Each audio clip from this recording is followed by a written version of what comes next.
கர்த்தருடைய பரிசுநாமத்துக்கு மகிமை உண்டாவதாக. ஏசப்பாவுக்கு தெரியும் உங்களுக்கான இடம் ஆயத்தப்படுத்தப்பட்டு விட்டது.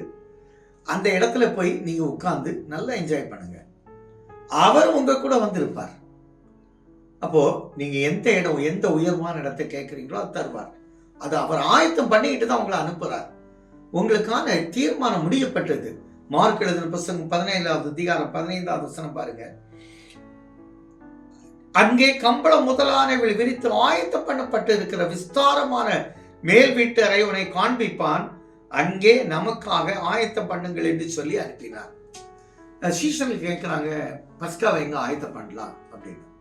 போங்கப்பா, அங்க ஆயத்தம் பண்ணப்பட்டுட்டு இப்போ நீங்க எடுக்கிற எந்த பிரயாசங்களும் உங்களுக்கு முன்னரே ஆயத்தம் பண்ணப்பட்டு விட்டது. நீங்க போக வேண்டியது உள்ள உட்கார வேண்டியதாங்க. தாவீத கர்த்தர் அபிஷேகம் பண்ண ஈசாயை அனுப்பி எல்லாம் செட்டில் பண்ணிட்டு தான் தாவீதுக்கு அழைப்பு போச்சு.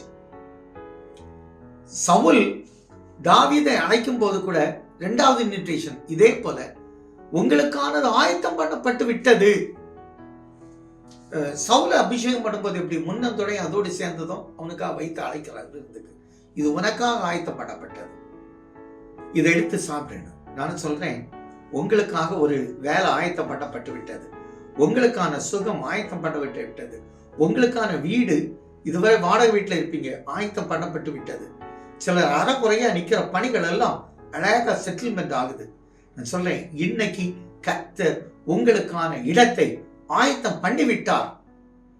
நான் என்ன செய்வேன், எனக்கு இது எப்படி முடியும், எனக்கு சர்ச்சில் எப்படி ப்ராப்ளம் இருக்கு, அலுவலகத்தில் எப்படி இருக்கு, இதை பற்றி கவலையப்படாதுங்க. கர்த்தர் உங்களுக்கான சமாதானத்தையும் சந்தோஷத்தையும் அவர் பிக்ஸ் பண்ணிட்டார். அனுபவிங்க.